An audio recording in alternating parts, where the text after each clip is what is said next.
हमारे यहाँ अल्ट्रासाउंड, आधुनिक आईसीयू, एक्सरे, वेंटिलेटर सहित हर प्रकार के ऑपरेशन हाथ पर दूरबीन द्वारा किए जाते हैं। और हाँ, हरियाणा व पंजाब के आयुष्मान कार्ड से मुफ्त सर्जरी की सुविधा भी उपलब्ध है।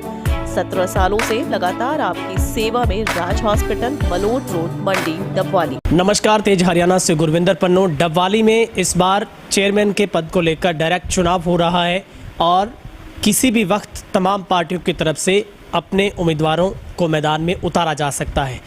बेहद रोचक मुकाबला इस बार देखने को मिलेगा। लेकिन इन सब के बीच में मेरे साथ मंडी डबवाली से पूर्व में रहे वाइस चेयरमैन कृष्ण बॉबी जी हैं और इनके ऊपर उस वक्त बड़े आरोप लगाए गए थे कि चेयरमैन और वाइस चेयरमैन किसी की सुनते नहीं हैं। और तब आपको याद होगा जब जुलाई का महीना 2019 में कांग्रेस समर्थित पार्षदों ने ही अपनी समर्थित सरकार में वाइस चेयरमैन और चेयरमैन की कुर्सी से इन दोनों पदों को हटाने का काम किया था और जिसके बाद लगातार 3 सालों से डबवाली में प्रशासक नियुक्त रहा। हमारे साथ खुद वार्ड नंबर 6 से जो पार्षद और उस वक्त के वाइस चेयरमैन थे कृष्ण बॉबी जी। सर, आपका बहुत बहुत स्वागत है। थैंक यू सर, मैं तेज हरियाणा का वेलकम करता हूँ। बॉबी साहब, पहले तो आपकी मन की बात मैं जानना चाहूँगा। अब भी बहुत इम्तिहान की घड़ी कांग्रेस के लिए, तमाम पार्टियों के लिए है, क्योंकि इस बार डायरेक्ट चुनाव हो रहा है। उस दिन क्या हुआ था 11 जुलाई जब आपके खिलाफ अविश्वास प्रस्ताव लाया गया? आपके अपनों ने आपको डुबोने का काम किया। उसमें मेरा कोई मैटर नहीं था, मेरा कोई रोल नहीं था उसमें। उनमें नाराज़गी चेयरमैन के खिलाफ थी, चारों पांचों की। मेरे को बीच में वैसे इन्वॉल्व कर लिया उन्होंने, जानबूझकर राजनीति खेली गई है मेरे खिलाफ, जबकि मेरे पास ऐसी कोई पावर नहीं थी। वाइस प्रेसिडेंट की पावर तब होती है जब प्रेसिडेंट छुट्टी ले चले। अगर मेरे पास पावर होती तो मैं शहर के विकास कार्य खूब करवाता मैं। ठीक है जी। अच्छा, जो बड़े आला कमान थे जो वो चाहते तो रोक सकते थे वाइस प्रेसिडेंट और प्रेसिडेंट की कुर्सी को। कांग्रेस के ही कार्यकर्ता थे जो आला कमान है, उन्होंने जानबूझ के ये करवाया है।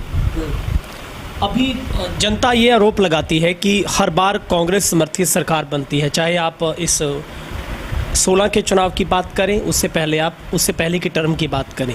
दोनों बार कांग्रेस ने अपनी छोटी सरकार बनाई और फिर अविश्वास प्रस्ताव आ जाता है।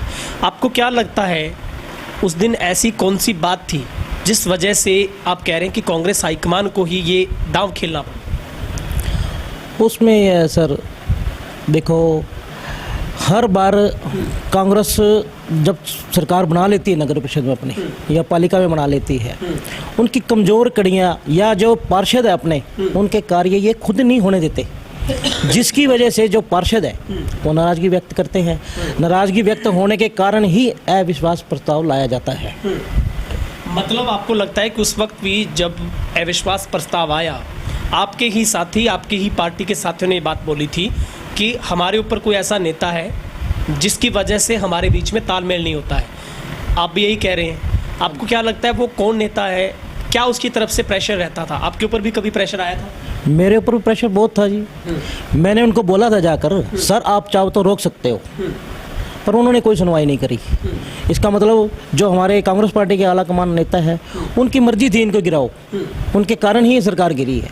आपको लगता है सर हाईकमान एक रबड़ स्टैंप की तरह आपको यूज़ करना चाहती थी चेयरमैन को, आपको, और आपने उनकी बात को सुना नहीं, या फिर उनकी बात को आपने उस तरीके से नहीं किया जिस तरीके से वो चाह रहे थे? कितनी सच्चाई है? देखो, मैं जनता के साथ हूँ, जी प्रेसिडेंट साथ हो ना हो, मैंने हमेशा जनता के हित में ही कार्य करने के लिए एमसी का ही चुनाव लड़ा था और वाइस प्रेसिडेंट बना था वहाँ पे।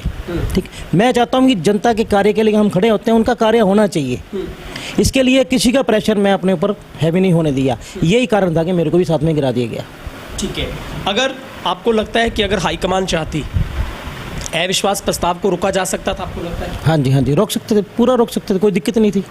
आपको लगता है कि ये एक योजनाबद्ध तरीके से तैयार किया गया प्लान आपके खिलाफ था, जिस वक्त कांग्रेस के भी पार्षद साथ रहे और बीजेपी ने भी साथ दिया?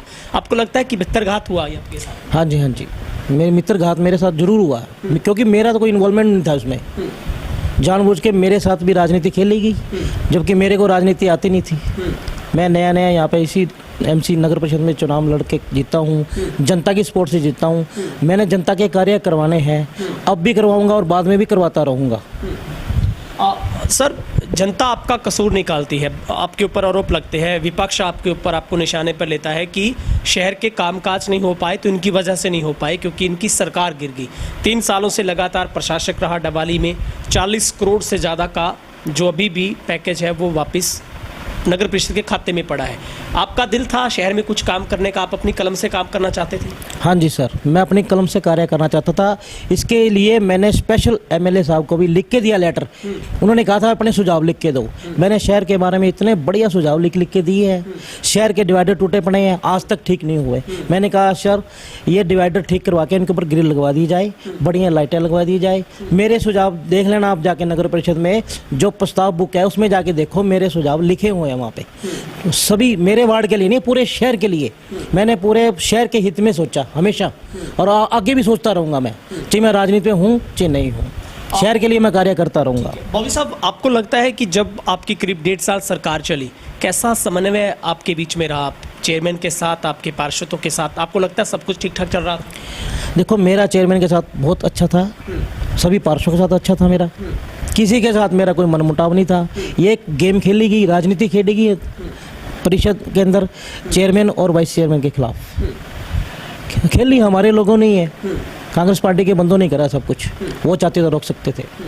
मतलब कांग्रेस ने अपने आप को डुबोने के लिए अपनी सरकार को, कांग्रेस के नेताओं ने सारा मतलब प्लान तैयार किया? हाँ जी, हाँ जी, सब ये सारा प्लानिंग था। क्योंकि हमारे को गिराने के बाद इनको ये था भी पब्लिक की सहानुभूति मिलेगी, उसके बाद एमएलए के चुनाव जीत जाएंगे।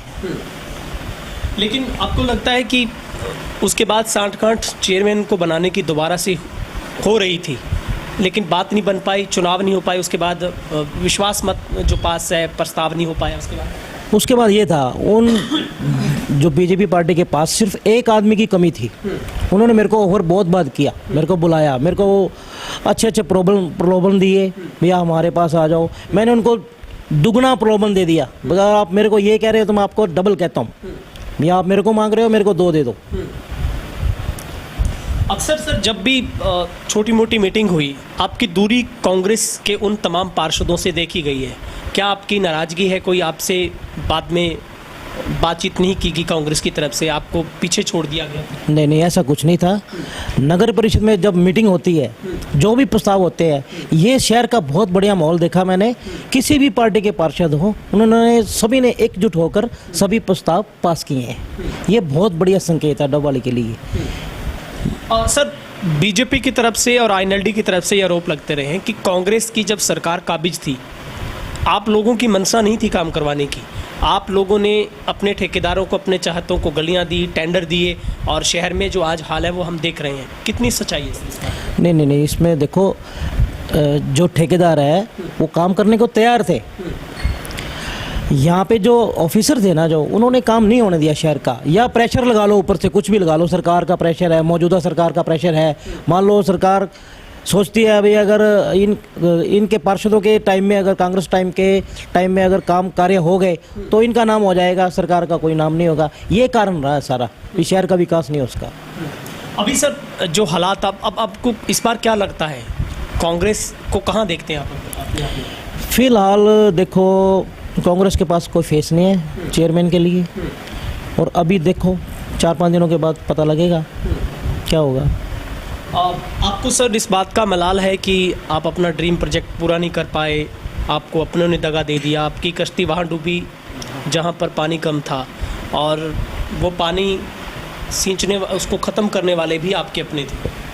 देखो ये मलाल तो सारी ज़िंदगी मेरे को रहेगा। मेरे पास एक टाइम आया था भी मेरे शहर के लिए कुछ कार्य करने का, मेरे अपनों ने मेरा ये कार्य होने नहीं दिया। मेरी टांग, मतलब वो कहते हैं ना, अभी कुर्सी पे बिठा के टांगे खींच ली, वो बात हो गई मेरे साथ। अगर ये मेरे साथ देते पार्षद तो पूरे शहर का ऐसे चमका देते, शहर को हम चंडीगढ़ बना देते इसको।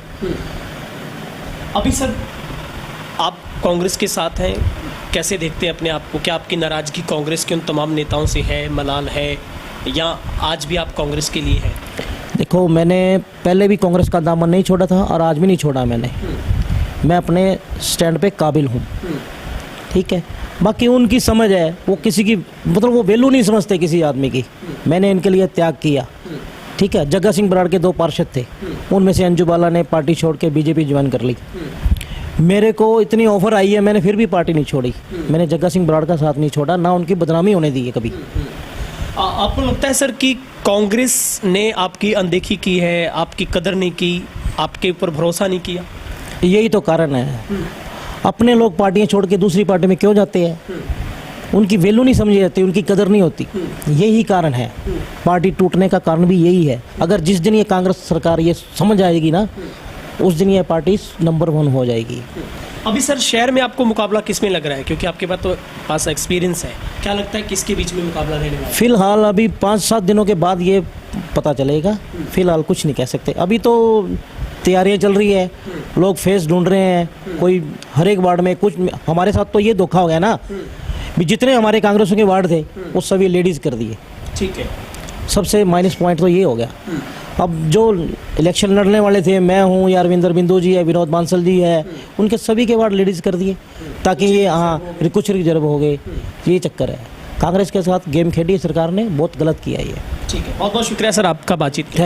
Thank you sir. तो ये थे हमारे साथ मंडी डवाली से पूर्व वाइस चेयरमैन कृष्ण बॉबी जी, जिनकी तरफ से उन्होंने अपना दुख भी, अपना दर्द भी बयां किया है कि वो शहर के लिए अपने ड्रीम प्रोजेक्ट को पूरा नहीं कर पाए, और कांग्रेस के हाईकमान नेताओं पर बड़े आरोप भी जड़े हैं कि उनके साथ नाइंसाफ़ी की गई और कांग्रेस ने अपनी सरकार को गिराने के लिए अपनों का सहारा लिया और उन्हें कुर्सी पर बैठा देखता उनको पसंद नहीं आया, जिसकी वजह से चेयरमैन और वाइस चेयरमैन को कुर्सी अपनी गंवानी पड़ी। अविश्वास प्रस्ताव आया और शहर के लोगों को आज भी उन सुविधाओं से महरूम रहना पड़ा, जिसकी वजह से इस बार डायरेक्ट चेयरमैन का चुनाव है और ऐसे में बॉबी जी के जो दर्द है उसको जनता समझेगी और सोच समझकर वोट करेगी, क्योंकि इस बार मज़ेदार बात यह है कि पूरे हरियाणा में निकाय चुनाव में चेयरमैन का डायरेक्ट चुनाव होगा और जो वाइस चेयरमैन है वो जीते हुए पार्षद अपने प्रस्ताव मते से वाइस चेयरमैन का चुनाव करेंगे।